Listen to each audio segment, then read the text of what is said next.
Барлықтарыңызға қайырлы күн. Бұл видеода мен өзімнің осы аптада ашқан сделкаларыма разбор жасағым келіп тұр. Яғни 18 наурыз бен 24 наурыз аралығында ашқан сделкаларға разбор болады. Бұл видеода тек қана крипто нарығына разбор болады, себебі мен соңғы уақытта форекс нарығына көңіл қоймай жүрмін. Крипто нарықта тоже жаман көрсеткіштер көрсетіп жүрген жоқ. Енді менің сделкаларымның, трейдтарымның барлығы лайф журналда жазылған, то есть өзімнің журналымда. Сондықтан сол журналға өтіп қарайық. Осы аптада мен 18 мен 24 аралығында 10 трейд ашыппын, және де плюс 70% win rate, яғни 10 трейдтің 3-і ғана стоппен жабылыпты. Сонымен бірінші трейдтан бастап қарайық. 18 наурыз күні Polkadot монетасы бойынша ашылған трейд. Бұл жерде енді стоп болған жоқ, бұл жерде безубыток болған. Қандай себеп болды? Кеттік бір күннен қарасақ. Бізде баға мына жақтан бірінші факторлардың бірі үлкен ликвидность пулын шешіп алған көрінді, то есть дальше лонгқа кеткен, ол как самоубийство ретінде көрінген болатын. Содан кейін мен кіші таймфрейм өтіп, 1 сағаттық таймфреймда мына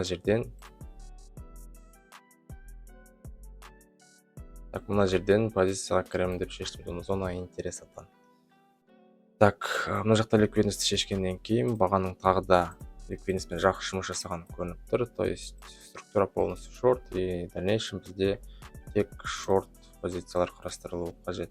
Қарап отырсақ, бізде шортқа кетіп жатыр. Енді біздің задача қандай болды? Дәл осындай формацияны осы зона интересаның ішінде күтіп, сол жерде позицияға кіру керек болатынбыз. Енді мен мына жерде позицияға кірген болатынмын, және де бұл жерде позицияға кірген себебім, давайте покажу. Вот, мына аралықта бізде ликвидность жиналып қалған болған, және де осы ликвидностьті баға шешкеннен кейін кіші таймфреймда бізге дальнейшем бағаның шортқа кететіні жайлы подтверждение берілген болатын.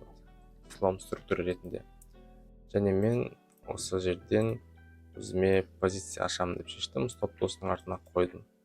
И тейк қайда қойдым, да, давайте. Тейк бізде мына жерде тұрған, эквалдаулардың астына қойып қоямын деп шештім. Егер де қарап отырсақ, мына жақтың барлығы бізде ликвидность ретінде қарастырылып тұр. Енді көрейік, мына жерде мен позицияға кірдім, стоп-лосс неге болды, да? Мен біріншіден слом структура болғаннан кейін бірден позицияға кірдім, бірден мен кірген соң баға құлады, және де безубытокты мен мына жерге қойып қойған болатын. Вот, қарайтын болсақ, бізде безубыток мына аралықта тұр. 10.29.4-те жабылды, примерно осы жерде жабылған болады. Егер де біз до конца отыратын болсақ, яғни отырған болсам, ол жерде стопты мына жерге дейін қойып-қойыпты, безубытокқа қоймайды, то менің сделкам бұл жерде уақыт өте келе тейкпен жабылушы еді. Яғни мен тейк профитпен трейдинді жабушы едім. Тейк қана самом деле барған, просто мен өзім оны безубытокпен жауып алдым. Түсінікті деп ойлаймын бұл сделка. Енді келесі сделка өтейік. 18 наурыз күні болған, тоже самое. Бұл жерде де менде безубыток болды. Сделкаға кірген болатын 1%-пен. И сделкамызды көрейік. Бұл жерде не себеп болды да безубытокпен жабылуға. Көріп тұрмыз, мына жерде баға имбаланспен жақсы жұмыс жасаған, и ликвидностьті шешіп, кіші таймфреймда не істеген? Бізге подтверждение берген. То есть мен подтверждениені свинг ретінде алдым. Енді көрейік, баға бізде свинг лонгқа закрепление береді. Именно осы жерден позицияға кіремін деп шешім қабылдадым. И потом менде вот алдында сразу бірден безубыток қойып тастадым, чтобы мен сделкам минусқа кетпейтіндей болатындай. И негізі байқаймыз, баға бізде сразу жабылды. И вот бұл жерде безубыток қойғаным өте дұрыс болған, себебі будущем қарайтын болсақ, бізде баға мені стоп-лосспен жабушы еді. Сондықтан безубытокпен қойғаным өте керемет болды. В принципе, дальше көретін болсақ, бізде баға тағы да ары қарай құлаған, сондықтан безубытоктың пайдасы да бар, и зияны да бар, да. Екі сделкадан көре аламыз. Бұл бізде эфириум бойынша сделкамен болған. Енді келесі трейд, ол тоже Polkadotпен ашылған, бірақ 20 наурыз күні ашылды. 2.8R, давайте жазалайық. take profit 1% рискпен ашқан болатынмын. Енді бұл жерде вот осындай сделка болды. И бұл жерде кіруге фактор не болды. Давайте графиктен өтіп қарайық. Так, сонымен бұл менде мына трейд. Енді көрейік, бұл жерде кіруге фактор қандай болды. Давайте өткен сделкаларды өшіріп тастайын, чтобы внимание алмас үшін. Қандай болды да фактор? Біз көріп тұрмыз, не көріп тұрмыз? Бағаның мына жақта ликвидностьпен жұмысын, то есть ликвидностьті шешіп әдемі лонгқа бағаны өсірген. И скорее всего келесі зона спроса бізде мынау болады. Яғни спрос осы зонаның біреуінен пайда болады деген сөз. Және де баға мына жақта тоже бір кішігірім ликвидностьті шешкеннен кейін плюс өткен күннің яғни минимумын шешкеннен кейін подтверждение берсе, мен позицияға кіремін деп шешім қабылдадым. Енді бізде баға ликвидностьті шешті, да, еще ликвидность шешіп алған свечканың ликвидностьін тоже шешіп алғаннан кейін бұл жерде біреу өзіне позиция жинап жатыр деген маған ой келген болады. Текті мен мына жерде тұрған ең басында вот осы максимумға қойдым, және де осы жерде мен как бы біраз асқаннан кейін шығып кеттім. Негізі в идеале мына максимумға да қоюға болушы еді. И дальше не болғанын көрейік. Дальше бізде баға барады и біраз рейндж болғанда мен осы жерде өзім позициямды жауып тастаған болатын 85-90%. И дальше қалғанын осы 9.27 нүктесіне қалдырдым. Так, енді біраз күткенде мен ровно take profitпен жабылушы едім. Енді reversal trade, енді бұл екінің бірі ала алмайды, сондықтан бұл жерде бұл трейд алғанға сіздерге біраз опыт керек. Так, түсінікті болды деп ойлаймын. Вот егер де түсінікті болса, комментарий мен лайк басып отыруды ұмытпаңыздар. Себебі бұндай формат енді ғана еніп жатыр. Егер де активность жақсы болса, мен в будущем тоже бұл форматты қосатын боламын. Так, келесі менде H-бар бойынша болған трейд. Take profitпен жабылыпты, exit equals дейді. 2R алыппын да. И осы трейдті көрейік. Так, давайте мен жоғары таймфреймден бастайын. Жоғары таймфрейм яғни бір күнде не көрініп тұр? Бір күнде бізде тоже самый бағаның жақсы ликвидностьпен жұмыс жасаған көрініп тұр. Polkadotпен секілді. Және де өткен күннің баға минимумын шешіп, содан реакция алғанын көріп тұрмыз да. Так, бұл 4 сағаттық таймфрейм дейді. Бұл енді бізде 1 сағаттық таймфрейм өтейік. 1 сағаттықта мына жақта өткен күннің ликвидностьін шешкенін көріп тұрмыз. Және де мен осы жерден кіші таймфреймға өтіп подтверждение қарастырдым өзіме. Яғни структураның бұзылуы ретінде. Және де баға бізде өткен күннің минимумын шешкеннен кейін баға не істейді? Слом структур береді. И дальше мен трейдқа кіремін деп шештім. Вот қарасаңыздар, вот вход, вот да, как бы ровно в точку жабылған. Енді бұл жерде 2R болды. Мен ойымша тоже жақсы нәтиже. Ал сіздер өздеріңіз қанша R аласыздар, тоже жазып кетсеңіздер болады комментарийға. Так. Енді линк бойынша трейдімізді қарайық. Бұл жерде 5%-пен кіріппін трейдқа да. И бұл жерде тоже тейк болыпты. Енді көрейік. Бұл жерде қандай себеп болды? Бұл жерде қарасақ, біз жоғары таймфреймнен бастайық. То же самое. Жоғары таймфреймде біз бағаның үлкен бұл ликвидностьтің шешіп алғанын көріп тұрмын. Және де содан кейін осы жерден мен не істедім да? Осы жерден мен өзіме позицияға вход қарастырдым. Бұның барлығы жаңағы 3 трейдта сол уақытта бізде бірдей формация қалдырып кеткен, яғни equal'дар қалдырады үлкен пулдың артында, және де шешіледі сол. Және де сол үлкен пул шешілгеннен кейін мен кіші таймфреймді өзіме вход қарастырамын деп шештім. Және де менің вход қарастыру таймфрейм ол бұл жерде 5 минут, либо обычно 3 минут болды. 3 минуттық таймфреймді позицияға кіремін деп шештім. Слом структура әдемі берді. И мен take profitті вот мына тұрған жақын ликвидностьқа қоя салдым. Неге? Да, енді қарасақ, дальше ұстауға да болушы еді. Так, давайте. Енді мен мына жердегі тұрған жақын ликвидностьқа тейкімді қойып позициядан успешно шығып кеттім. А дальше ұстасам қандай вообще нәтиже болушы еді? Енді в идеале, по идее, мына жақтықтарға да қоюға болушы еді. Но самый идеальный вот мына нүкте болған тейк қоюға. Енді біраз күтуге біраз шыдамадым десем болады, потому что үлкен рискпен кірілген трейд болатын. Себебі егер де мен мысалы мына жерде жаппасам, мені безубытокпен алып кетуші еді, и потом барып маған тейк беруші. Сондықтан бұл нәрседен подстраховаться ету үшін мен мына жерде шығып кеткенді жөн көрдім.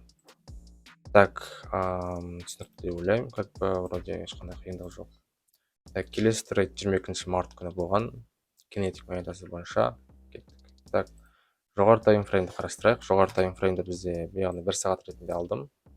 Вот бізде үлкен, то есть икполдар шешілгенін көрініп тұрмыз, яғни мына жерде біреу позиция жинады, да, получается. И үстіде как бы бізде ликвидность бар, және баға осы ликвидностьқа, действительно ликвидностьқа бару керек. Ну, то есть мына жерде сіз товарды сатып алсаңыз, сіз мына жерде оны сататын точка керек та, ол бізде как бы мына максимумдар ретінде болды. Так, бұл бізде 1 сағаттық ситуация. Так, кіші таймфрейм өтейік. Кіші таймфрейм бізде 3 минуттық. Так, давайте лучше мен графиктен көрсетейін. Так, енді қарайық. Бізде мына жақта үлкен пулды шешіп алды баға, және де кіші таймфреймді, яғни 15 минуттық қарайтын болсақ, бізде баға мына жерде тоже ликвидность шешіп алғаны көрініп тұр. То есть бір ликвидность шешті, имбаланс толтырды, и дальше ликвидность шешіп өзінің жолын қайда, мына жаққа, яғни мына жақтағы ликвидностьқа қойды. Және де мен кіші таймфреймді осы аралықта позиция жинаған болатынмын. Жинау себебім, так қарайтын болсақ, бұл жерде ешқандай слом жоқ, поэтому бұл жерде қара кірген жоқпын. Так, бізде баға мына жерде ликвидностьті шешіп алғаннан кейін позицияға кірем деп шешім қабылдадым. Және де баға успешно осы қабылданған шешімнен кейін мені тейк профитпен жауып мәз қалды десем болады. И мына жерде 49-да кірдім, как бы все замечательно. Түсінікті деп ойлаймын тоже. Келесі бізде ажбар бойынша трейд, оған тоже разбор жасайық. Так, енді бұл бізде take profit болмапты, давайте уберем, да. Бұл жерде бізде безубыток болыпты, но безубыток бұл жерде минусқа емес, даже вот плюс закрылся, поэтому бұл жерде можно и поставить галочку. Так, енді бұл жерде кіруге не себеп болды? Так, енді қарайық. Мына жерде кірілген трейд болған, негізі бұл трейд. Кіру себебі қандай? Бізде бағаны көріп тұрмыз, қалай келе жатыр, өсіп келе жатыр, да. И біз дальнейший қандай позиция ашқан дұрыс, дальнейший өсіп келе жататын, яғни лонгқа позиция ашқан дұрыс. Енді кіші таймфреймге өтіп, қарайық. Бізде қарасақ, кіру себептердің бірі, бұл жерде баға мына жердегі ликвидностьті шешіп алғаны болды. Шешіп алғаннан кейін тағы да баға бізде ликвидность шешіп алғаннан кейін тағы да ішінде тағы бір ликвидность шешіп алған болатын, и мына жерде бізге слом структура, яғни структураны өзгерту ретінде подтверждение берген болады. Так, және де мен осы жерде бірден слом болғаннан кейін позицияға кіремін деп шештім. Негізі идеальный вот тейк мына 2-3 максимумдарға қою керек болатын, но менің жадностьтім біраз ойнап кетіп, мен тейкті мына жақта күтемін деп шешім қабылдадым. Негізі мына жерде 50% немесе 70% жауып тастағанға идеальный нүкте болады. Но мен все-таки тейкті күтемін деп шештім, және де баға мені стоп-лосспен, то есть безубытокпен жауып берді. Так. Яғни мен безубыток алдым, и дальше графикке қарамадым. Түсінікті болды деп ойлаймын. Келесі трейдті қарайық. Келесі бізде так, бұл жерде тоже безубыток болыпты. Линк бойынша трейд, ол 22 наурыз күні болған.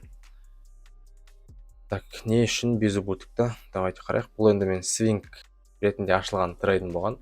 Бұл жердегі позицияға кіру факторы қандай? Так, бұл жерде тоже самый үлкен ликвидность пул, яғни үлкен ликвидность пулын шешті. Жоғарыға қарай баға структураны закрепление берді. И менің задачам бағада белгілі бір ликвидность шешкеннен кейін сол жерден позицияға кіру болды. Және де мен осы жерден баланс толтырғаннан кейін позицияға кіремін деп шештім.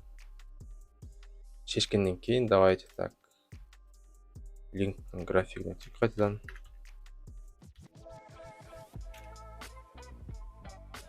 Так, линктің графигіне өтетін болсақ, бізде баға не көрсетіп тұр? Бізде баға 30 минутқа қарайтын болсақ, мына жақта баға имбаланс толтырғаннан кейін агрессивный движениесін көріп тұрмыз да. И мен не істедім? Мен осы жерде баға агрессивный движение көрсеткеннен кейін дальше вот безубытыққа келмейді деп шешім қабылдадым. Енді осы жерге безубытық қоямын дедім, бірақ баға безубытық қойғаннан кейін резко импульс беріп мені безубытықпен как бы шығарған болатын. Енді бұл жерде ешқандай минус жоқ, сондықтан өте әдемі трейд болды деп ойлаймын. Так, түсінікті болса, вот сұрақтарыңыз болса да комментарийға жазып отырыңыздар. Келесі трейдті қарастырайық. Бұл 23 наурыз күні болған трейд. Бұл трейдта мен тейкпен жабылмадым, бірақ мен өзім толығымен позициядан шығып кетемін деп шешім қабылдап, как бы, можно сказать, немножко заработал, да. Так, енді көрейік. Бұл бізде дот бойынша болған. Енді дот менің почти любимым десем болады. Көз тимесін деп айтып қояйық сразу. Так, дотты қарайық енді.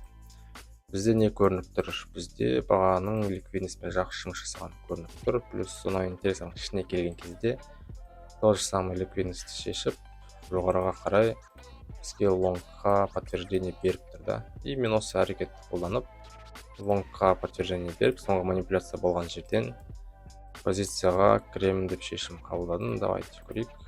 Лонгқа подтверждение алдық, және де зона интерес ретінде соңғы ликвидность шешкен зонаны алдым. Енді кіші таймфрейм өтіп қарайтын болсақ, кіші таймфреймде бізде осының ішінде подтверждение берген болатын, как бы лонгқа закрепление берді, и осы закрепление бергеннен кейін, так, 5 минутта берді, кажется. Лонгқа закрепление бергеннен кейін мен осы жерден позицияға кіремін деп шештім. Және де қарайық, баға мені лимитный ордерімді алды. Лимитный ордерімді алғаннан кейін жоғарыға қарай өсіп жатты. Бірақ өскен кезде мен бағаның астында қалған ликвидностьтарды байқап, мына жақта белгілі бір ликвидность шешіп алған соң реакциясын көргім келді. Және де реакциясын көргеннен кейін мен осы трейдтан шығып кеттім. Себебі мына жерде бізде баға ликвидность шешкеннен кейін слом структура беріп тұр. Трейдтің уже инвалидациясына алып келеді. И 15-4-те шықтым, как бы примерно осы аралықта мен позициямнан шығып кеткен болатынмын. Енді көрейік, дальнейшем вот егерде тупо ұстап отыра берсем, қандай әрекет болушы еді, қандай результат болушы еді, да. Вот дальше біз көріп отырмыз, баға уже ақырындап құлап, егерде мен безубытықпен отырған болсам, мені баға безубытықпен вот яғни ровно безубытық жабушы еді. И мені безубытықты алып, дальше өсуші еді, да, мысалы. Сондықтан вот структураның өзгеруіне байланысты трейдтан мен стратегия планым бойынша шығып кеттім. Келесі трейдімізді қарайық, ол биткоин бойынша болды. 24 наурыз күні. 3R және де бұл жерде өте әдемі вот баға бізге процент алып келді, да, былай жатқанда. Енді бұл жерде позицияға кіру себебі қандай? Енді основной көрсете салайын. Жоқта барлық таймфреймдер анализ жасап керек емес. Основной брейк таймфрейм болса жеткілікті. Енді менің основной брейк таймфрейм ол 1 сағаттық таймфрейм болды. И осы таймфреймде мен бағаның ликвидностьпен жақсы жұмысын көрдім. Және де менің келесі ашатын трейдім лонгқа болатын мен алдын ала білдім, да, қайда ашылатынын. И баға белгілі бір манипуляция істегеннен кейін, сол манипуляцияның ішінде мен позицияға кірдім және де успешно take profit алдым. Жалпы мен осы аптада ашқан трейдтарым осы болды. Примерно 10 трейд ашылды, 10 трейдтің жетеуі менде тейкпен, плюспен жабылды. Енді бұл алғашқы, енді ғана еніп жатқан формат, сондықтан сіздерге вот пайдалы бола алса, лайк пен комментарий жазып сұрақтарыңызды қоя отырыңыздар. Әрдайым сұрақтарыңызға жауап беруге дайынмын. Сондықтан барлықтарыңызға рахмет. Келесі аптада кездескенше.